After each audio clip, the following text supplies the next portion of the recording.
আইসে গেলে মাঝে মাঝে বলি, অনেক আগে এই ঘটনাটা ঘটেছিল, এই বড়ঘাট মাদ্রাসার মাহফিল। আল্লাহ, বড়ঘাট না, বড়ঘাটের থেকে আর একটু ওই পাশে খেজুরতলা না কি দিন একটা জায়গা আছে, খাজুরতলা। ওই খাজুরতলা মাহফিলে আমি আর এই কোদালির হুজুর রুহুল আমিন সাহেব হুজুর দুইজনে, আমি সে সময় লক্ষ্মী বাসা থাকি, আর হুজুর আইছে গড়ডাঙ্গাইতে, গুনাপাড়া নামিয়ে এরপরে দুইজনে ভ্যানে যাচ্ছি। তো মোল্লার কুল আসলে গেলে ওই জায়গা গেলে এই ভ্যানে যাচ্ছি, ওখানে গেলে মাগরিবের আজান দিছে। সে সময় তো এই বিশ্ব রোড ওই নেই, ওই মোল্লার কুলি ওই ভিতর দিয়ে যাওয়া লাগতো খাইবাড়ি রইন দিয়ে। তো ওখানে গেলে মাগরিবের আজান দিছে।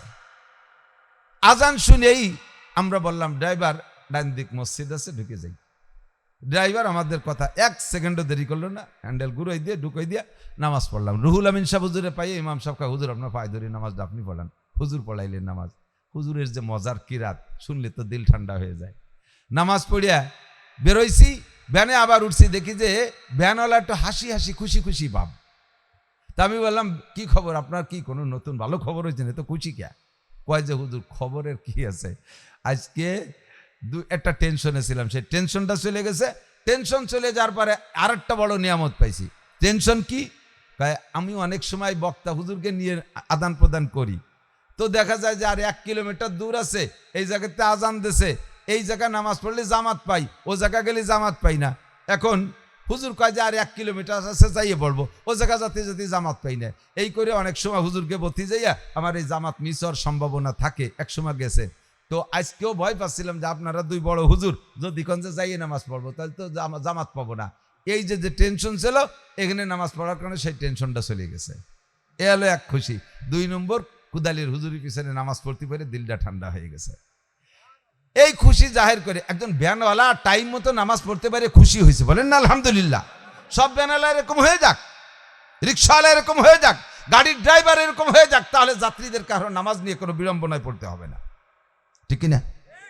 এরপরে ওই ভ্যানওয়ালা বলতেছে, হুজুর আমার আজ 1 বছর তকবিরে উলা ছোটে না। একটুও সুবহানাল্লাহ কলো না। একজন ভ্যানওয়ালা কি বলে পরাদিন চাকরি, চেয়ারম্যান সাহেব কাকা যদি উঠে কয়, এই বেটা চল নামাজ পড়ে, আমি নামাজ পড়ি না, তুমি নামাজ খালি তুমি পড়ো, এই বলে যদি জাড়ি পারে, তাহলে ভ্যানওয়ালার কোনো উপায় থাকে? সে একজন পরাধীন। ভাই তাড়াতাড়ি টান দেন, আমার মা মরি যাচ্ছে আর আপনি নামাজ পড়তে যাচ্ছেন, তাহলে পরাধীন না? একটা পরাধীন ভ্যানওয়ালা, সে 1 বছর তকবিরে উলা ছোটে নাই, সে নিজের মুখের কথা। কিভাবে ছোটে নাই? কয় কি হুজুর এই মোল্লারহাটের থেকে 2 বছর আগে না 1 বছর আগে, সেই সময় 1 বছর আগে 2টা যাত্রী উঠাইছি। ওরা ওই পাশে গাংলি সেমতি কোন জায়গা যেন যাবে, তো ভ্যানে করে নিয়ে রওনা দিছি। ভালো স্বামী স্ত্রী 2 জন ইয়াং, গাড়ির থেকে নামছে। সে সময় তো ওই যে সুন্দরবন গাড়ি পর্যটক চলতো, ভালো গাড়ি ছিল না। তো নামছি, ওই যাইতে নামার পরে আমি ভ্যানে উঠাইছি, রওনা দিছি। কদ্দূর একটু আগানোর সাথে সাথে আজান দিছে। আজান দিলে আমি কইলাম যে ভাই আমি তো সিদ্ধান্ত নিছি আমি তাকবীরে উলা ছাড়া নামাজ পড়বো না। আজান অন্য দিনের আজানও কানে যায়, আজকের আজানটা ভিতরে তিরির মতো ঢুকে গেছে, কেমন যেন আর প্যাডেল বাড়াইলে আমার পা প্যারালাইসিস হয়ে যাবে, এরকম ভয় লাগতেছে। তাই আমি বললাম, ভাই আজান দেশে নামাজ না পড়ে আমি যাইতে পারবো না, আপনারা যদি ধৈর্য কুলায় তাহলে বসেন, আর যদি না কুলায় তাহলে অন্য ভ্যানে চলে যেতে পারেন, আমার কোনো অভিযোগ নেই। তো তারা 2 জনও নামাজি, তারাও বলতেছে, ভাই আমরাও তো দূর থেকে আসছি, ঢাকা থেকে আসছি, ক্লান্ত হয়ে গেছি, বাড়ি যে নামাজ পড়বো, আর মাত্র 2 দিন পরে ঈদ, তো আপনি অনুমতি দিলে আমরা আলাদা ভ্যানে চলে যাবো। আচ্ছা ঠিক আছে যান। তা তাদের বিদায় দিয়ে আমি মসজিদে ঢুকছি, নামাজ পড়ে বেরোই দিয়ে যে এক জাইলিয়া, সে জাইলিয়া ওই ঘোষগাতির বাজারে মাছ বেচতে যাবে, সে আমার কাছে তাড়াতাড়ি টান দাও। আমি তাড়াতাড়ি টান দিছি, একটু আগে যে দেখি একটা মোবাইল সেট ফেলানো রাস্তার পাশে। সে সময় মোবাইলের দাম এই বাটন ফোনই 60-70 হাজার টাকা, সিমির দাম ওই রকম। তো আমি রাস্তায় দেখে আমার একিন হয়ে গেছে এই মোবাইল আমি তাদের হাতে দেখছি, কোনোভাবে হাতের থেকে পড়ে গেছে। লাফ দিয়ে চট করে আমি মোবাইলটা উঠাইয়া পকেটে ঢুকেছি। যাইলে আমারে কয় কি আমার কাছে দে, মাছের ডালার মধ্যে ধুয়ে দিই। পরে বেশি 2 জন বাক করে নিবানি, কয় কেবল নামাজ পড়ে আইছে এই মোবাইল মার দেওয়ার জন্য। তারপরে আমি আরো জোরে টানলাম যে দেখি তাদের মোবাইল দেবো তো ধরতে হবে। আমি মোবাইল পকেটে রেখে দৌড়ে যে দেখি যে তারাও সবে মাত্র বাজারে গেছে, আমিও যে পৌঁছেছি। জালিয়ারে কলাম তুমি মাছ বেচো, তোমারটা পরে নেবানি, আমি মোবাইলের সমাধান করি আসি। মোবাইলের সমাধান করতে যাইয়া তাদের 2 জনে বলে, ভাই আপনারা আমার ভ্যানে উঠছিলেন, আমি কিন্তু সেই ভ্যান হলাম, আমি নামাজ পড়ে আসছি, পরে যাত্রী পেয়ে চলে আসছি খুব তাড়াতাড়ি, আপনারা সেই 2 জন বলে জি। তো বলতেছে মোবাইল আছে কাছে, মোবাইল আছে। তো ওরাও এই ঈদি মোবাইল বাড়ি সবাইরে দেখাবে বলে মোবাইলকে নিয়ে বাড়ি আইছে যে মোবাইল দেখাবে। আমরা এই দিয়ে আসার ইচ্ছা ছিল না, মোবাইল দেখানোর জন্য। আর উনি মনে করছে কি যে এই ব্যানার হয়তো একটু কের সাথে কথা কবে নাকি, সেই জন্যই মোবাইল। হ্যাঁ হ্যাঁ আছে আছে মোবাইল আছে, তা একটু তো বের করেন একটু কথা। তো বের করতে যার মোবাইল বেরোয় না, এনার পকেটে নাই, ভোর ভ্যানিটি ব্যাগের মধ্যে নাই, কোনো জায়গা নাই। খুঁজতে খুঁজতে লিদার মিদার সব খুঁজে বেলাইছে, কোথাও মোবাইল নাই। এখনো উনি পর্যন্ত বলতেছে না। এখন দুইজনের কাছে যখন কোথাও মোবাইল পাই নাই, এবার অভিযোগ শুরু হয়েছে। স্বামী বলতেছে আমি যখন বাসের থেকে আমি ভ্যান ঠিক করি ওই সময় বউরে কাছে তোমার কাছে দিছি, বউ কাজে আমার কাছে দেওয়ার পরে ফিরে ভ্যানে উঠার সময় তোমার কাছে দিছি, ও কাজে উঠি আবার তোমার কাছে দিছি, পরে আবার কথা কথি তুমি নেছো। মানে লাস্টে একজনের হাতে পৌঁছানোর চেষ্টা হচ্ছে, যার হাতে লাস্টে ছিল সে দোষী। এই নিয়ে বাজারের ভিতরে দুইজনের ঈদ শেষ। এখন প্রায় মারামারি লাগে লাগে ভাব। এই মোবাইলের জন্য বাড়িয়েছি ঈদ করতে, নইলে এবার এত খরচ করে ঈদ আসবো কে। যখন পরিস্থিতি গরম তখন উনি বলতে মারামারি করেন না, মোবাইল কি এই দিয়ে আপনাদের? দেখে খুশিতে কানবে না হাসবে, চোখ বড় হয়ে গেছে দুজনের। কয় কি?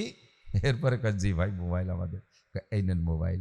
আমি রাস্তায় ফেলানো পাইছি, আমার যাইলে আমার এই পরামর্শ দিয়েছিল, তা আমি শুনি নাই। আমি নামাজ পড়ে বেরোইছি, আপনাদের মোবাইল নেন। আপনারাও নামাজ পড়বেন বিধায় আমার অনুমতি দিয়েছেন, আমার নামাজের অনুমতি দিয়েছেন। আল্লাহ তাআলা এই ওসিলায় আপনাদের মোবাইলটা আপনাদের কাছে পৌঁছে দিয়েছে, নিয়ে যান। বলার সাথে সাথে লোকটা পকেটে থেকে 500 টাকার একটা নোট আমার বের করে দিয়েছে। আমি কোনো মতো নেব না। তো তারপরও কয় যে যদি টাকা না নেন তাহলে মোবাইল নিয়ে যান। এক পর্যায়ে নিতে বাধ্য হলাম। মহিলা তার ভ্যানিটি ব্যাগ থেকে বেরোইয়া 100 টাকা আমার দিয়েছে। তা আমি বললাম যে আপা উনি তো দেশে, আবার আপনি দেন কে? কয় যে এটা আমার ইজ্জতের সদকা, যদি এই মোবাইল আপনি না দিতেন আটের মধ্যে মায়ের সব আমার খাওয়া লাগতো। কথা কোন ঠিক না? এই আটের মধ্যে আমার ইজ্জত যত, আমার ইজ্জতের সদকা। আর সদকা তো তারুদ্দুল বালা, সদকা এরকম বালার থেকে হেফাজত করে, আল্লাহ তাআলা হেফাজত করে। 600 টাকা নিলাম, বেনালা অন্য দিন দেয় 10 টাকা, আজকে দেশে 20 টাকা। আমার সেই থেকে একিন হয়েছে যে মান কানা লিল্লাহ কান আল্লাহু লাহু, যে আল্লাহর হয় আল্লাহ তার হয়।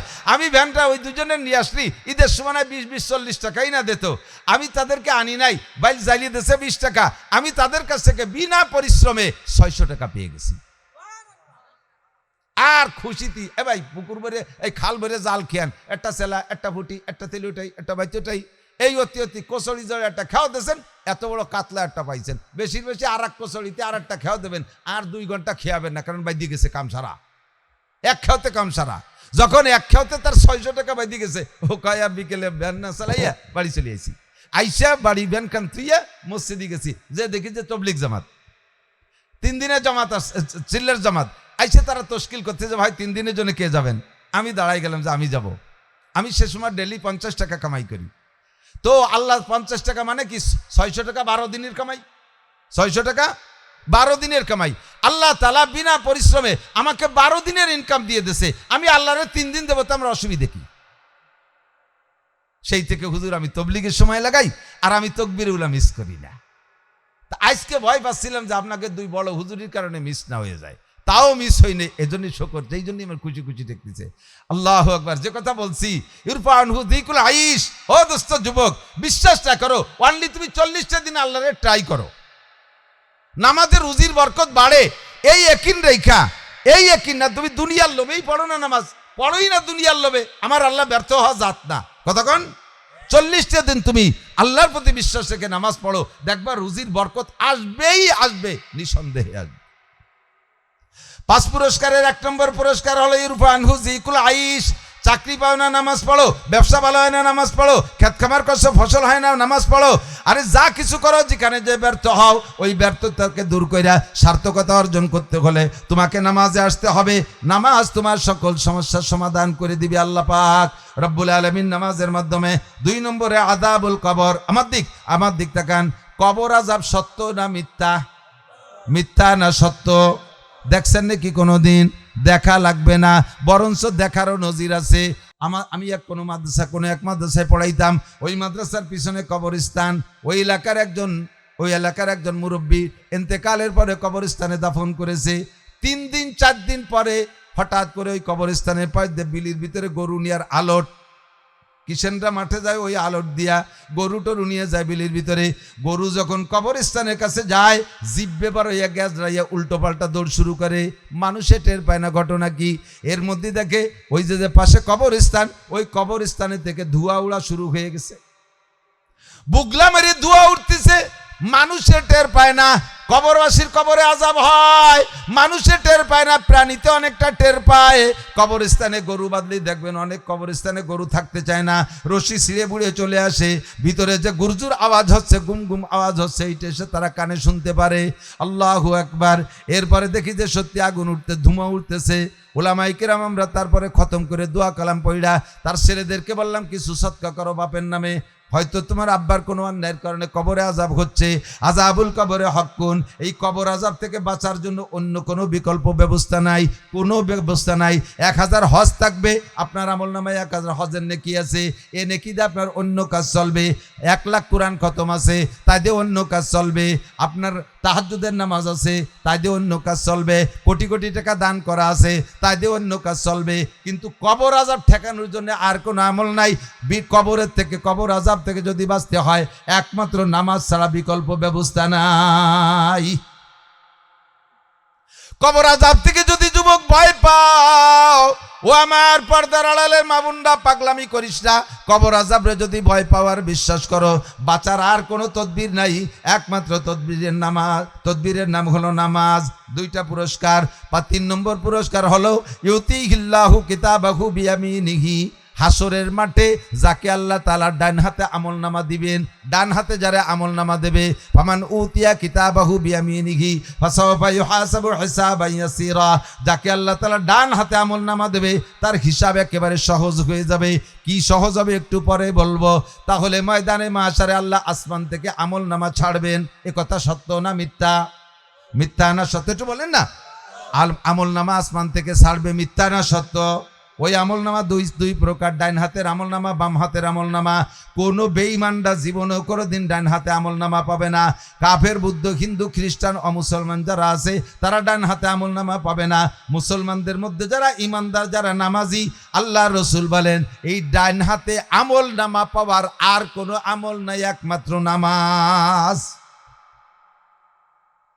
আখিরাত যদি বিশ্বাস করো যুবক, হে নারী আর পুরুষ, আখিরাতকে যদি বিশ্বাস করেন তাহলে আখিরাতে এই ঘটনাগুলো ঘটবে। ডান হাতে আমল নামার দরকার হবে। আমল নামা পাওয়ার একমাত্র ইবাদতের নাম, আমল হলো নামাজ। 3 নম্বর 4 নম্বর পুরস্কারের দিক তাকান। ডান হাতে আমল নামা পাই, এবার আপনাকে ফেরেশতা পাওয়ার সাথে সাথে বলবে ভাই চিন্তা এবার শেষ, আপনার বড় ঘাটি শেষ। টিকিট পেয়ে গেছেন, বিমানে আপনি উঠবেনই। টিকিট যখন হয়েছে বিমানে আপনি উঠবেনই, আপনার জন্য জান্নাত ওয়াজিব হয়ে গেছে। কয় ভাই ফেরেশতা বলো জান্নাত কোন দিক? কয় যে এই দিক জান্নাত। ওই দিক কদ্দূর? আইটে যে দেখে বিরাট এক পোল, বিশাল নদী, সে নদী ভরা আগুন। এই নদীর উপরে একটা পোল, সে পোল আবার কি এই বড় চওড়া পোল না, চুলের সে চিকুন আর হীরার সে ধার। ওর পর দাঁড়াইয়ে দেখতেছে চোখের সামনে কত মানুষ পা দিয়ে সাথে সাথে কাটিয়ে নিচেই পড়ে যাচ্ছে। নিচের বাস, আপনাকে তো চার আছে, বাঁশের চার, বাঁশের চারের পাততলে একটা বাস থাকে, ধরনের একটা বাস থাকে না। পাততলের বাসটা যদি একটু নড়বড়ে দুর্বল হয় তাহলে আগে আদ্যে ধরে ট্রাই করে ধরারটা কেমন, পাততলেরটা ভাঙ্গে গেলি কমপক্ষে উপরেরটা ধরে ঝুলতে ঝুলতে হলে জাতি আসবে। সে পুলসিরাতের ওই জায়গা যে ধর্নার বাসই নাই, এইটার মধ্যে জাতি হবে। তা আবার একটু একটু না, তো উঠতে এরকম কোনাকুনি উঠতে হবে 10,000 বছরের পথ, সমতলে চলবে 10,000, আবার নামতে হবে 10,000 বছরের পথ। 30,000 বারে জীবন ভরে শুনতে শুনতে কান গেছে তেলচা হইয়া। কদমতলা হুজুর বলতেন শুনতে শুনতে নুগমা হায় মাহফিলে বেদাত কো কান বহরে হো গয়ে দিল বদ মজা হোনে কো হায়। দুনিয়ার গান বাজে বাজে শুনতে শুনতে কান বয়রা হয়ে গেছে, দিলও বদ মজা হয়ে গেছে, শুনতে মনে চায় না। 30,000 বছরের পথ মানে কি? এই জায়গাতে মোল্লার আট 30,000 বছরের পথ মানে কি? এই জায়গাতে গোপালগঞ্জ আর ঢাকা। 30,000 বছরের পথ মানে 30,000 বছরের পথ। এই পার হইয়ে উপার বেসতে ফেরেশতার কাছে জিজ্ঞেস করেন ভাই এ পাশে কোনো ব্যবস্থা আছে নাকি? এ তো পার হওয়া সম্ভবই না। কয় বেসতে যেতে সব উপার, ঢাকা তো পদ্মার ইপার না উপার। তোমার রাজধানীতে যাইতে হলে পদ্মা পার হতেই হবে। ঢাকার সব দিক দিয়ে যে দিক দিয়ে যাবা পদ্মা ছাড়া উপায় নেই। কতক্ষণ কুষ্টিয়াও পদ্মা আছে, রাজশাহী দিয়ে যাবা সে জায়গায় দিয়ে পদ্মা, এই ধাপাড়ায় দিয়ে যাবা রাজবাড়ি দাপাড়া ও জায়গাও পদ্মা, আরিসাইতে যাবা সে জায়গাও পদ্মা, দৌলত দিয়ে যাবা এই পাশে মাওয়া দিয়ে যাবা সে জায়গাও পদ্মা, এই পাশে চাঁদপুর দিয়ে যাবা সে জায়গাও পদ্মা। পদ্মার পার না হয়ে ঢাকা যেতে পারবা না, ভেসতে যাইতে হলে এই পুল পার হওয়া লাগবে। কি করবো দিদি ভয় দিচ্ছে, ভয়তে চোখ বন্ধ করে বসে পড়বেন, খানিক পরে চিনতে পারবেন যে এ বসে থাকলে আর ভেসতে যাওয়া যাচ্ছে না, এ পার হতে হবে যে কোনোভাবে বাইছে। চোখ খুলে দেখবেন যে উপার চলে গেছেন, চোখ খুলে দেখবেন চাই বেড়ে দেন যে উপার একটা ফুলসিরাত কো পিছনের দিকতে আছে, সে ফুলসিরাত পিছনে। এই ফুলসিরাতকে বিনা হিসাবে নির্বিঘ্নে দ্রুত গতিতে ওয়ামুরু আলা সিরাতিল কাল বারক, বিদ্যুৎ গতিতে ফুলসিরাত পার হওয়ার জন্য 1000 হজ থাকলে হবে না, 100 কোটি টাকা দান করা থাকলে হবে না, কোটি কোটি টাকা জাকাত দিয়া থাকলে তাই দিয়ে পার হওয়া যাবে না। এই ফুলসিরাত যদি এই বিদ্যুৎ গতিতে পার হতে হয়, তার জন্য একটা তাবিজ, তার নাম হলো নামাজ। একটু কন নামাজ, তার নাম কি? পার হওয়ার আমলের নাম কি? আর কোনো বিকল্প যদি এখন আপনার বিশ্বাস হয় পড়তে পারেন, যদি বিশ্বাস না হয় তাহলে ওদিন দেখা হবে ইনশাআল্লাহ। ফাসাউফা তারা ইদান কাশাফাল গুবারো আফারাসুন তাহতা রিজলিকা আম হিমারো। আজকে তুমি বুঝতেছো না, অন্ধকারের ভিতরে ঠেট্টা হতেছো। ঠেট্টা কয় না, দুইজনে ঝগড়ার নাম কি কয়? ঠেট্টা ওরা। আজকে ঠেট্টা ও লিও হয়ে গেল, হুজুর কইতেছে উনি কি নিজে দিয়েছে নাকি, কার কাছে একটু শুনছে, ও তিও পারে নাও পারে, মরে যাবো মাটি হয়ে যাবো, তারপরে আড়গড়ের খবর থাকবে না, সেই জায়গাতে উঠোই। আল্লাহ কায় সে জায়গাতে উঠোনো না, তোমার উঠা লাগবে না। নুখরিজুকুম মিনহা খলাকনাকুম অফিহা অমিনহা নুখরিজুকুম, তোমার উঠা লাগবে না দুদু, আল্লাহকে আমি উঠোই ছাড়বো। কেডা কোন জায়গা আছিস, কোন বাগানের মধ্যে, ও সব হিসেব আছে আমার কাছে। দেন হিন্দুরা মানুষ পুড়াইয়ে সারা মানুষ পুড়িয়ে ছাই হয়ে গেছে, তার মধ্যে নাবিটা তালাশ করে বের করে, নাবি পড়ে না, ওই নাবিরে বাঁশের মাথায় দিয়ে পুঁতিয়ে থাকে পানির মধ্যে কেদার ভিতরে, পরে সেই জায়গাটা একটা পিলার টিলার অনেক সম্ভ্রান্ত হিন্দু হলে এটা বানায়। এই সব নাবি আল্লাহর কাছে হিসেব আছে, এলো মানুষের বেসন বীজ আল্লাহর হাতে আছে। নুখরিজুকুম, উঠাবো তোমাকে, ওখানে যেতে হবে। এখন হাসরের ফুলসিরাত পার হয়ে গেছেন কিসের ওসিলায়? নামাজ। জোরে বলেন কিসের মাধ্যমে? নামাজের মাধ্যমে। পড়া যাবে না? পড়া যাবে না কবেতে? আগামী শুক্রবারের তো শুক্রবারের আগে মরিয়ে গেলে শেষে কে হবে না? আজকে ঈশার থেকে, ঠিক যারা পড়ি তো পড়ি, আমার কোন যুবক আজকে ঈশান নামাজ না পড়ে যাবা না। আজকে থেকে তুমি স্টার্ট দাও, মজা পাবা, মজা পাবা। আল্লাহর কসম, আজকে ঈশান নামাজ যা পড়ে রাত্রে শোও, দেখো গতকালকের ঘুমের চাইতে যদি আজকের ঘুম ভালো না হয়, মনে মধ্যে একটা সাহস থাকবে, আমি আল্লাহকে সন্তুষ্ট করে এসে শুইছি। কতক্ষণ? এখন ফুলসিরাত পার হয়ে গেছেন নামাজের গাড়িতে উঠা। ফুলসিরাত পার হওয়ার পরে বিশাল ফাঁকা সরের মধ্যে ঘুরে বেড়াচ্ছেন। আল্লাহ, ফুলসিরাত তো পার হয়েছে এক কায়দা, কিন্তু সে বেচতে গো তা তো তালাশ করে পাচ্ছি না। আল্লাহ কয় না, তোমার ওই টেনশন করা লাগবে না।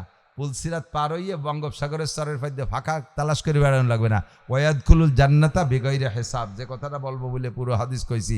এই জায়গা বিনা হিসাবে জান্নাতে যাওয়ার জন্য একটাই আমল, নামাজ। হুজুর কয় ওয়াদখুলুল জান্নাতা বিগাইরি হিসাব, এই ব্যক্তিকে আর কোনো হিসাব নিকাশের কাঠগড়ায় দাঁড়ানো লাগবে না, মিজানের পাল্লার দ্বারা যাওয়া লাগবে না, আর কোনো চিন্তা নাই, বিনা হিসাবে জান্নাতি, বিনা হিসাবে জান্নাতি। 4 প্রশ্নের জবাব না দিয়ে কেউ পার হতে পারবে না। এই নামাজি মানুষগুলো বিনা হিসাবে পার হয়ে চলে যাবে। হুজুর বলেন মানা কি বলা হয়, ফামান সালুহাত সালুহা সাইরু আমালিহি, যে ব্যক্তির নামাজ সুন্দর তার সবকিছু সুন্দর। যার নামাজের প্রশ্ন মানে বেঁচে যাবে, নামাজের প্রশ্ন জবাব সুন্দর করে দিতে পারলে কোনোটাই আটকে যাবে না। কারণ কি? নামাজ হলো এমনই একটা তাবিজ, তানহা আনিল মুনকার, তানহা আনিল মুনকার, ইন্নাস সালাতা তানহা আনিল ফাহশাই ওয়াল মুনকার।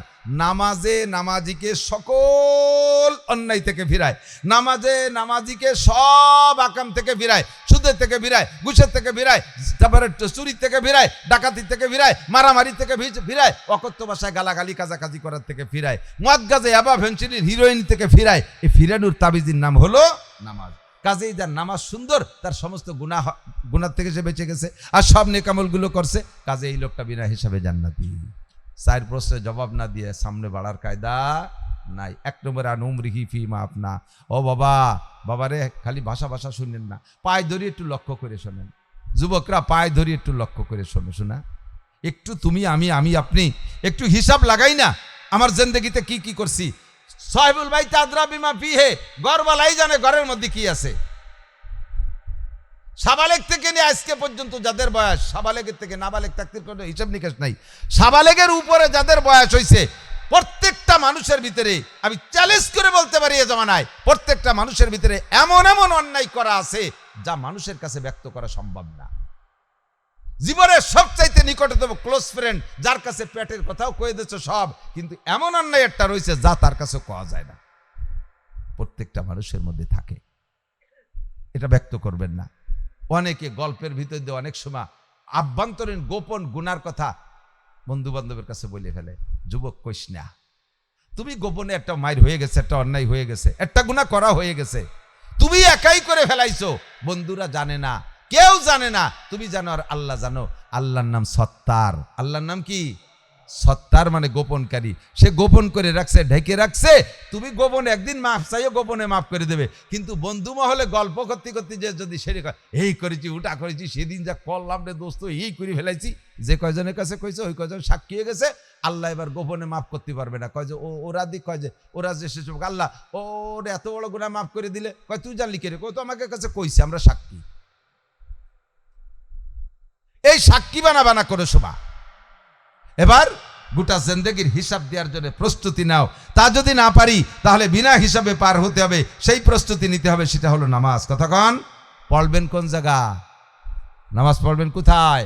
চার দোকানে, ডাঙ্গা ভাতারে, বিলি খেত খামারে, নিজের দোকানে, ঘরের মধ্যে পড়েন না। ও জায়গা আসেন, মসজিদই পড়েন, মসজিদই পড়েন। এক ওয়াক্ত জামাত, যদিও মসজিদ ভাঙ্গা, এই মসজিদে, এটা জামে মসজিদ না, জুমু হয় না, এই মসজিদে জুমর নামাজ পড়লেও যে নাকি বাইতুল মুকাররমে পড়লেও সেই নাকি, বাইতুল মুকাররমে পড়লেও সেই নাকি। শুধু তিনটে মসজিদের পার্সোনালিটি: এক নম্বরে কাবা ঘর, 2 নম্বরে বাইতুল মুকাদ্দাস, 3 নম্বরে মসজিদে নবাবী। এই তিনটে মসজিদ আলাদা, এর ফজিলাত ভিন্ন। বাকি সব জামে মসজিদের একই ফজিলাত। জামে মসজিদে ইমামের পিছনে জামাতে নামাজ পড়লে এক ওয়াক্তের বিনিময়ে আপনাকে 527 ওয়াক্ত নামাজের সওয়াব দেওয়া হবে। এক ওয়াক্তের বিনিময়ে 527 ওয়াক্ত নামাজের সওয়াব। মসজিদে মহিলাদেরকে আসতে দেবেন না। মহিলারা নামাজ পড়বে ঘরে। মহিলারা যত নির্জনে পড়বে তত নেকি বেশি, যত গোপনে পড়বে তত নেকি বেশি। আর পুরুষরা যত ওপেনে পড়বে তত নেকি বেশি। পুরুষরা যত বড় জামাতে পড়বে তত বেশি নেকি হবে, আর মহিলারা যত গোপনে পড়বে তত নেকি তাদের বেশি হবে। তবে নামাজ সকলের রক্তমতো পড়তেই হবে। লা তাজুলু কদমা ইবনি আদম ইয়াউমাল কিয়ামা হাত্তা ইউসাল আন আরবা। 4 প্রশ্নের 1 নম্বর গোটা জিন্দেগির হিসাব। 2 নম্বরে আন শাবাবিহি, যুবক আবার দিক, আন শাবাবিহি, যৌবনকালের হিসাব। 80 বছরের জিন্দেগির ভিতরে ভেরি ভেরি ইম্পর্টেন্ট টাইম 15 বয়স, 15 থেকে 40, 15 থেকে এই 25 বছর খুব ডেঞ্জারাস টাইম, বিপজ্জনক টাইম এবং গনিমত টাইম। এই টাইমটা, এই 25 বছরে আকামও বেশি করা যায়, কামও বেশি করা যায়। রাতভর দাঁড়ায় দাঁড়ায় মেসি নেইমার ফুটবল খেলা এই বয়সেই দেখা যায়। কাকা জানলে যদি কাকা আজকে রাত 4টের দিক ফুটবল খেলা আছে, মেসি আর নেইমার খেলবে, ওর কো দেহে বেড়ে গে তোরা, আমার ডায়াবেটিস, আমি হুদ্দি পারতেছি না, ফুটবল খেলা দেখতে যা, ঠিক না? আর যুবকরা যদি বারো ছিলে বেলায় দেবেন ও জায়গা গেলি, তখন ও লক্ষ্য করে যে আব্বা ঘুমোইছে কোন ফাঁকে, সেই ফাঁকে উঠে চলে যায়। তাহলে দুনিয়ার আকাম এখন এই জায়গা থেকে ইচ্ছা করলে তুমি বাইসাইকেল চালায় উড়াকান্দি ঠাউর বাড়ি যায় মেলা টেলা উদযাপন করে আসতে পারবা। এটা যৌবনকালের গরম। আবার এই বাইসাইকেল চালায় সরমুনায়ও যাইতে পারো, বাইসাইকেল চালায় বিশ্ব ইজতেমাও তুমি অংশগ্রহণ করতে পারো। এই যৌবনকালে সারা রাত শীতের রাত্রে দাঁড়ায় দাঁড়ায় জারি যাত্রা, করসা, গাজীর গান, গুরু যাত্রা, হিন্দুকে দুর্গা পূজা, কালী পূজা, সরস্বতী পূজা, লক্ষ্মী পূজায় যাইয়া সে জায়গায় অংশগ্রহণ করতে পারো। আবার সারা রাত দাঁড়িয়ে শীতের রাত্রে গোসল কইরা তাহাজ্জুদের ভিতরে সময় কাটাইয়া শেষ রাত্রে ঘন্টাখানিক জিকির করে আল্লাহর সাথে প্রেমও করার সুযোগ এই বয়স। ঠিক ঠিক না? এই জন্য তোমার এই মূল্যবান সময়টা কোথায় কাটাইছে একটু কয়ে যাও। 4 যুবক বসে বসে গেম খেলতে খেলতে মোবাইলের মধ্যে দিয়ে ডুইয়ে ওই তল দিয়ে বার হয়ে চলে যাচ্ছে। পিছন দিয়ে ট্রাকে এসে সাইড দিয়ে জড়ায় মারি দিয়ে চলে গেছে, তারপরও গেম খেলে, মইরিও গেম খেলে। আর হাত এমন অটো হয়ে গেছে, ওই যে কি কয় ফ্রি ফায়ার খেলতে খেলতে হাতে মোবাইল নেয়, তারপরও রাস্তায় দিয়ে এরকম হারমোনি বাজাতে বাজাতে হাঁটে, অটো হয়ে গেছে। তোমার এই অটো জিন্দেগির হিসাব দেওয়া লাগবে। তোমার এই জিন্দেগিটা তো আল্লাহ এ করতে দেয় নাই। চোখ দেশে কে একটু বলবেন? আমি মারফেটেতে চোখ নিয়ে আইছি আর আল্লাহ দেয়। তোমার মারফেট বানাইছে কিটা? মাতৃগর্ভ থেকে নিয়ে আসছি, মাতৃগর্ভই তো সৃষ্টিকর্তা আল্লাহ। আল্লাহ নিজেই বলেন আলাম নাজআল লাহু আইনাইন ওয়া লিসানান ওয়া শাফাতাইন। তোর দুটো চোখকে আমি দেই নেই? জি আল্লাহ তুমি দেছো। তাই তোর মাতুব্বারির মতো ব্যবহার করিস কে? হ্যাঁ, এই চোখরে তোর মাতুব্বারির মতো ব্যবহার করিস বিদায় বা শেষ। আমার মার বয়স 100 হয়ে গেছে, আজ থেকে এখন একেবারে বিছানে পড়ে গেছে। 5 বছর আগে আমার মা বিনা চশমায় কোরআন শরীফ পড়ছে। আমার আব্বা 90 বছর বয়স পর্যন্ত বিনা চশমায় কোরআন শরীফ পড়ে গেছে। মাথায় যন্ত্রণা, আমরা মনে করেন তারা চোখের সমস্যার কারণে মাথায় যন্ত্রণা। চশমার দোকানে নিছি, একেবারে সেই 1200 পাওয়ারেতে শুরু করছি, 0তে গ্লাস দিছি, তাও আমার আব্বা সে চশমায় সেট, আব্বার চোখে চশমা সেট হয় না। ওই হচ্ছে আমার খালি চোখে ভালো দেই। হ্যাঁ বললাম তাহলে অন্য কোনো কারণে মাথায় যন্ত্রণা। আমার আব্বা 100 ভাগ ভালো চোখ নিয়ে দুনিয়ার থেকে গেছে। আর আমাদের পোলাপান 7-8 বছরের পোলাপান 1200 পাওয়ারের চশমা, চশমা না দিলে ভাতও সহি দেয় না, পায়খানার দরজাও খুঁজে পায় না, উঠোনে মারিয়ে দেয়। কতক্ষণ এই চোখ কেডা খাইছে? মোবাইলই খাইছে। বুঝতেছিস না? আমার বুকটা ফেটে যায়। বুঝতেছিস কেন? কেন বুঝিস না যুবক? হে ছোটরা, কেন বুঝিস না? এ জীবন শেষ করে দিচ্ছিস কিন্তু মোবাইলের মাধ্যমে। আনসাবাবিহি ফি মাবলা। যদি করে যুবক এই বয়সে মোবাইলের এই ফাংশন থেকে তওবা করতে পারো, আমি তারে গ্যারান্টি দিয়ে গেলাম, যদি তুমি তওবা করতে পারো এই মোবাইলের ফাংশন থেকে আর নামাজি হয়ে যাও, আমি আল্লাহর কসম দিয়ে বলি, হাসরের মাঠে নবী পাক তোমারে হাত ধরে কোলের মধ্যে বসাইয়া হাউজে কাউসার পান করাইয়া আর সে আজিবের নিচে বসাই দেবে। আল্লাহ তাআলা তোমার মুখে উঠাইয়া 500 বছর খানা খাওয়াবে। যদি এই অফার যদি তুমি সেদিন না পাও, ময়দানে মাসারে আমারে খুঁজলি পাবা। আমারে খুঁজিয়ে তারপরে কান্ডা ধরে নিয়ে যাও, ও হুজুর কি কইলি আর কি এলো। আমি এত বড় সাহস করলাম কেন? আমার পিছনে খুঁটু আছে, খুঁটু মেড়া কোদে খুঁটোর জোরে, এটা কথা আছে না, মেড়া কোদে খুঁটোর জোরে। আমার পিছনে মজবুত খুঁটু আছে, আমি জানি। মিস করবে না, একটু মোবাইলের নোংরা ফাংশন থেকে ফিরে আসো, সময় নষ্ট করো না। আনসাবাবিহি ফি মাবলা। মহিলাদের কাজ কাম শেষ, মহিলাদের তো আর কাজ নাই, অনেক কাজ কমিয়ে গেছে। কতক্ষণ সেই বাগানেতে পাতা সুরিয়াই নিয়ে তাই দিয়ে জাল দিয়া দিত নাই, ভ্যান চালায়, রিক্সা চালায়, যত গরিব কামলা কিসেন তার বউও গ্যাসের চুলে ছাড়া ভাত রান্ধতে খাবে না, কয় সব কলে রান্ধে। এরপরে ভাত তো হয়ে গেছে রাইস কুকার, তরকারি হয়ে গেছে গ্যাসের চুলো, সেই চুলো মুলো নেভা নেভি নাই, উঠোন নেভা নেভি নাই, কোনো তারাই ধান সুন্দর ধান বেছে কিনে সুন্দরভাবে চাল কিনে এনে খাচ্ছে। খেতা সেলাই ওরা লাগে না, 150 টাকা দামের কম্বল কিনলি হয়ে গেল। সেই খেজুরির পাটি বুনুনু লাগে না, 250 টাকা দামের প্লাস্টিকের পাটি কিনলি হয়ে গেল। কতক্ষণ সব কিছু ইজি হয়ে গেছে। তাহলে এখন সব কাজ যখন কমিয়ে গেছে, কাজ সময়টা কোন কাজে লাগাবে? আমার একটা টাচ ফোন কিনে দাও, একটা অ্যান্ড্রয়েড সেট, তুমি যাবা কাজ কাম করে খাবা, বুতির ব্যবসা তুমি করবা, আমি জায়গায় বসে টাচ মারতে থাকবো। এই টাচ করতে করতে আর এক বেটার সাথে টাচ দেয়, টিচিলি যায়। মোবাইল টাচ দিতে দিতে সে টাচ আর এক বেটার গায়ে লাগিয়ে যায়, সে এটি চলে যায়। সময়ের কাজে লাগাও যুবতী। 3 নম্বর, আনমালিহি মিন আইনা ইকতাসাবা ফিমা আনফাকা। 3য় নম্বর প্রশ্নের জবাব, মাল কোত্থেকে কামাই করেছো, কোথায় খরচ করেছো? আল্লাহ তুমি এইটা আমার আটকাতে পারবা না রে। কে কি হয়েছে? আমি হলো ব্যান চালাই, নামাজ তো পড়ি, হয়েছে সেই এক অক্ত মিস করি না, ব্যান চালাইয়া মাথার গাম পায়ে চলে যায়, একটা অক্ত তকবির হলো মিস করি না, জীবনেও কোনোদিন ফাঁকি দেই না, কোনো যাত্রীরে কষ্ট দিয়ে আমি টাকা নেই না, আমি ভ্যান চালায় রক্ত পানি করে টাকা কামাই করি। আল্লাহ আমার কামাই কি খারাপ? না না, 100 ভাগ, 100 তুমি গোল্ডেন এ প্লাস। খরচ করো কোন জায়গায় সেটুকু কয়, শনিবারে ব্যারাকের কিস্তি দেই। কামাই করছো তো ভালো, দাও কোন জায়গা? শনিবারে ব্যারাকের কিস্তি দাও। আসো ফাঁসার চামড়া চুলিয়ে লাই তো বাড়ইয়া, তোর কামাই টামাই শুদ্ধ দেবো, ব্যায়াম যে হাইন্দে যায় সেন্দে দিয়ে দেবো। বাংলায় কয় না, মারির আর অভাব হবে না। আপনি কামাইটা করছেন ভালো, কিন্তু খরচটা করলেন কোথায়? ব্যারাকের থেকে 50,000 টাকা কিস্তি আনিয়া সারা বছরে হালাল কামাই চাই সুদে কিস্তি দিয়ে পরিশোধ করছেন। আপনার কামাই ভালো, খরচ ভালো না। তুমি কি করছো? আল্লাহ কামাইটার মধ্যে একটু নয় চাই থাকলেও খরচ করছি জায়গা মতো। কি দেখি? কয় চাকরি করতাম, ওখানে একটু ঘুষ টুস ছিল, আর ছিল না তা কব না, মাসে লাখ-চারিক টাকা আসতো, কিন্তু আমি তো একা খাই নাই, আমি তো তাই দিয়ে কাবাগরের গিলাপ বানাই দিছি। আমি আমাকে বাড়ির দ্বারে মসজিদ বানাই দিছি। আল্লাহ কয় তোমার ওই সুদিয়ে টাকা ঘুষিয়ে টাকার মসজিদ দিয়ে তো প্রত্যাশিত আমি না, শয়তান। লা সাদকাতা বিন গুলুল, হারাম মালের সদকা আমি গ্রহণ করি না।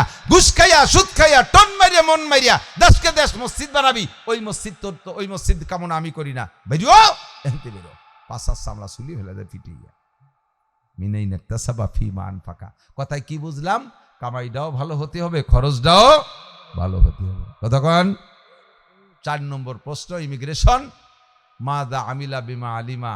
সন্ধ্যার পরে মৌলানা নাসির সাহেব শর্ট টাইমে একেবারেও কম কথা কই নেই, যথেষ্ট বলে ফেলাইছি। কথা কন না কেন? অনেক কথা। এই কথাগুলো তুমি নেকা শাস্তি পারবে না। আল্লাহ আমল করি নাই তো জানি না বুঝি না বলে করি নাই। আল্লাহ আল্লাহকে না কই গ্যাঙ্গানি না খড়ম দিয়ে বাড়ি ভাই ভেঙে এলাই দেবো। শয়তান বোঝনাইতে এই বিটা 1 ঘন্টা পর্যন্ত কি পড়াইছে? হ্যাঁ, যে কটা পড়াইছে এই কটা তো জানো, এই কটা তো জানো। অস্বীকার করার কোনো উপায় নাই। আপনি অস্বীকার করবেন, আল্লাহকে নাকতিমু আলা ফাহিক, তোর মুখ বন্ধ করে দেবো। অতুকাল্লিমুন আইদিক, তোর হাতে সাক্ষী দেবে। অতাসাদু আরজুলুক, তোর পায়ে সাক্ষী দেবে, তোর চোখে সাক্ষী দেবে, কানে সাক্ষী দেবে, অঙ্গ প্রত্যঙ্গে সাক্ষী দেবে। আল্লাহ আমরা শুনেছি, আমি ওর সাথে গেছিলাম, আমি তো পা, আমি তো চাকা, আমি তো ওর ঘুরোই নিয়ে গেছি সেই হজের মাঠে। শুনছে কানে কবে যে আল্লাহ সুরা মিথ্যে কথা, আমি নিজেই শুনছি। সবাই আপনার বিপক্ষে সাক্ষী দেবে, কোনো উপায় থাকবে না। কাজেই প্রস্তুতি নিতে হবে। আমি মানব যা শুনছি, একথা শোনার পর বিশ্বাস করি, বিশ্বাসের পর আমি আমল করব। রাজি আছেন ইনশাআল্লাহ? এই ফাঁকা জায়গা পূর্বপাড়া, এমন জায়গা মসজিদ আছে তো আসতে পারছে কারা নামাজ পড়তে তো আমি জানি না। এতে এটা পরিত্যক্ত অবস্থা দেখা যাচ্ছে, খুব কঠিন দুরবস্থা। এই এলাকার মানুষের, এই মহল্লার মানুষের বাড়ি দালান কোঠা আছে নাকি? ও হুজুর চলে এসেছে। আপনাদের এলাকায় পাকা বাড়ি আছে না? এই গ্রামে পাকা ঘর নাই? বিল্ডিং আছে না? 2-1টা আছে আছে। আপনার ওই বিল্ডিং আল্লাহ বেশিক্ষণ ঘুমাতেই দেবে না। আল্লাহ কয় আমার দেওয়ার টাকায় দিয়ে নিজে বিল্ডিং বানায়, সেই বিল্ডিং এ আরাম করো। আর আমার ঘরখানের এই অবস্থা, আমার ঘরখানের এই অবস্থা, তোর ঘরে বেশি দিন ছুটি দেবো না। পায়খানার ভিতরে 5 লাখ টাকা খরচ করছে, পায়খানা বানাইছে 5 লাখ টাকা খরচ করিয়ে, অথচ মসজিদে 10টা টাকা দেয় না। আল্লাহ কয় ওই পায়খানা তোরে বেশি দিন আঁকতে দেবো না, তোরে পোস্টিং করে দেবো। এক টানে কবরস্থান পোস্টিং, একে টানে কবরস্থান। তোর মসজিদ, তোর পায়খানায় তোরে পায়খানা করতে দেবো না। আমার ঘর মসজিদ ভাঙ্গাচোরা থাকবে, আর তুই ডাক্তার ঘর বানায় বসবাস করবি? হতেই পারে না। তোর একের পর দাবড়ের পর রাখবো। প্রথম থাকবে কিছুদিন হাসপাতাল, কি বলা হয়, জেলখানায়, তারপরে ওখান থেকে পাঠাবো হাসপাতালে, হাসপাতালে থেকে 3য় পোস্টিংই কবরস্থান। আমার ঘরের এই অবস্থা কে? প্রত্যেকে আমার ইনকাম দিয়ে আমি বাড়ি 3 তলা দালান বানাইছি। আপনার টাকা দিয়ে 2 তলা বানাইছেন, আপনার টাকা দিয়ে 1 তলা বানাইছেন। যার যার ইনকাম দিয়ে তার বাড়ি না। আমরা সবাই মিলে যদি সহযোগিতা করি, তা আমরা আজকে সবাই মিলে যদি সহযোগিতা করি, যা মানুষ আসছি আমরা এই মসজিদটারে যদি হাত দেই, তাহলে মসজিদের বাকি কাজটুক হয়ে যাবে। যেটুক বাউন্ডারি করছে ওইটুকরে যদি, যেটুক অল করছে ওর উপরে যদি ছাদ দেওয়া যায়, ছাদ দিতে পারলে, আল্লাহ রহমতের ভিতরে টাইলস টুইস করে ফেলতে পারলে, আপনারা এখানে এক কমপক্ষে 500 মানুষ আছেন, 500 মানুষে 1000 করে টাকা দিলে হয় 5 লাখ। অত দরকার নেই। 100 মানুষ যদি এর মধ্যে থেকে থাকেন, যারা বাজারঘাট করেন, একটু ভালো মানের খাওয়া দাওয়া করেন, আল্লাহ পাক রব্বুল আলামিন বলে আমার ঘর, এটা মাদ্রাসার জন্য চাচ্ছি না, এটা কোনো স্কুলের জন্য না, আমার ঘরে দে, আমার ঘরে 1000 টাকা দে, আমার ঘরে 2000 টাকা দে। আমি যদি তোর ক্ষতিপূরণ না করে দেই, ঘাটতি পূরণ না করে দেই, তাহলে সেদিন আমার কাছ থেকে বুঝে নিস বান্দা, আমারে দে। মান জাবিল হাসানা ফালাহু আশরু আমসালিহা। যাদের তৌফিক আছে, আল্লাহর এই ভাঙ্গা ঘরটা, আল্লাহর এই ভাঙ্গা ঘরটার জন্য আপনি একটু মহব্বতের সাথে 5000 টাকা, একটা মানুষ একটু বলবেন আমি 5000 টাকা দেবো আল্লাহর রাস্তে, বলবেন কোনো আল্লাহর বান্দা 5000 টাকা। আমার মাদ্রাসায় মসজিদের কাজ চলতেছে, অনেক বড় মসজিদ, 90 ফিট লম্বা আর প্রায় 80 ফিটের মতো, 70 ফিটের মতো চওড়া মাদ্রাসা। মসজিদ অনেক বড়। যা পারছি কালেকশন করিয়ে সাদা দিছি কোনো মতে। আজ 2 মাস পর্যন্ত, এই সেপ্টেম্বরের 1 তারিখ থেকে মাহফিল শুরু করছি, যা ইনকাম করতেছি প্রত্যেক দিন, আজকে এখন আমার পকেটে মাত্র 1500 টাকা আছে। এই ছাড়া বাকি এই কয় মাসে, 2 মাসে যা ইনকাম করতেছি সব মাদ্রাসার মসজিদে চলে যাচ্ছে। আমি রাখতে পারতেছি না কোনো টাকা। হাটের দিন আসলি এ বিল সে বিল দিতে সব শেষ, কোনো টাকা রাখতে পারতেছি না। আপনাকে আল্লাহ তাআলা তৌফিক দিক। আমি এটা গল্প দিচ্ছি না, গল্প দেওয়ার জন্য বলছি না, জাস্ট আপনাকে উৎসাহিত করার জন্য, যে মৌলভীরা টাকা দেয় না, খালি নেয়, এটা না। তৌফিক চাইতেই দেয় না, আমার আল্লাহ তৌফিক দিয়েছে। 2 মাদ্রাসায় 60,000 টাকা বেতন, আমি 60 পয়সাও বেতন নেই না, 1 লুকমা খানাও খাই না। গতকালকে আমার টাকা দিয়া মাদ্রাসায় মিটিং হয়েছে 60,000 টাকা সেখানে আমি এক টুকরা গোস্তও খাইনি, তার মানে এক টুকরা ভাতও খাইনি। আল্লাহ আমারে ভালো খায়, অন্য ব্যবস্থা রাখছে, কাজে আমি খাই না, আমি বেতন নেই না। আপনারা একটু নিয়ত করেন যে আপনার হালাল উপার্জন থেকে যদি আপনার টাকা হালাল হয় তাহলে না দিয়ে পারবেন না, আর যদি টাকার মধ্যে ভেজাল থাকে আমি হাজারো কাহিনী করে নিতে পারবো না, আর যদি না দেন তাহলে বুঝবো যে টাকার মধ্যে ভেজাল আছে বলে দিচ্ছেন না। আপনার টাকা যে নির্ভেজাল এর একটা প্রমাণ করতে হবে কিছু দিয়ে। একটা মানুষ অনলি চাইছি 5,000-এর, একটা মানুষ চাইছি 5,000-এর। নারায়ে তাকবীর। কি যেন নাম ভুলে গেছে, কুশলি, উনি তো কুশলির মানুষ, ওনাকে মাদ্রাসা মাহফিল আছে। কুশলির মোহাম্মদ আলী সর্দার কুশলির থেকে আসছে বয়ান শুনতে, আপনাদের মসজিদে 5,000 টাকা। বলেন আলহামদুলিল্লাহ। আল্লাহ উনারে 5 কোটি টাকার বরকত দাও, বলবেন না আমিন। সপরিবারে বারবার হজ উমরা করার তৌফিক দাও। বংশে যারা কবরে চলে গেছে জান্নাতুল ফেরদাউস নসিব করো। উনাকে সুস্থতার সাথে ইজ্জতের সাথে লম্বা হায়াত দান করো। নেবেন এই দোয়া, নেবেন হজের দোয়া, উমরার দোয়া, ময়মুরব্বির জান্নাতের দোয়া। বাপের ভিটে ব্যবহার করতেছেন, কত গাছগাছালিয়ালা বাড়ি আপনার, একটা মেহগুনি, একটা মেহগুনি সারা বেসলি পারা, তাতেই 5,000 টাকা বেরোয় আসে। দিয়ে দেন আল্লাহর ঘর মসজিদে, আপনার আব্বাকে আল্লাহ তাআলা জান্নাতের গাছের ছায়া নিচে বসার ব্যবস্থা করে দেবে। মোহাব্বতের সাথে বলেন, আর কোন আল্লাহর বান্দা 5,000? রজুলের রশিদ, কার টাকা আল্লাহ কবুল করছে, কার টাকা হালাল আছে একটু প্রমাণ করে দেখান। আপনি 5,000 টাকা দিয়ে যদি বছরের শেষে ঠেকে যান, আমারে ফোন দিয়ে আমি আপনার টাকা দিয়ে দেব। আমি এই চ্যালেঞ্জ এজন্য করলাম, আমার জানা আছে আপনি ঠেকবেন না, কারণ এই ব্যাপারে আল্লাহ পাক আপনার পাশে সাপোর্ট দিবে। একজন মানুষ বলবেন, আর কোন বান্দা 5,000? যুবক তোমার নাম কি? প্রাণ খুলে দোয়া দেব। সালাউদ্দিন আইয়ুবী। আহা, বিশ্বের ভিতরে একটা উজ্জ্বল নাম সালাউদ্দিন আইয়ুবী। এহুদ নাসারা খ্রিস্টানদের মোকাবেলায় মর্দে মুজাহিদ। আমার ভাই সালাউদ্দিনকে আল্লাহ সুস্থতার সাথে লম্বা হায়াত দান করো। যুবক মানুষের কামাই রোজগারে বরকত দাও।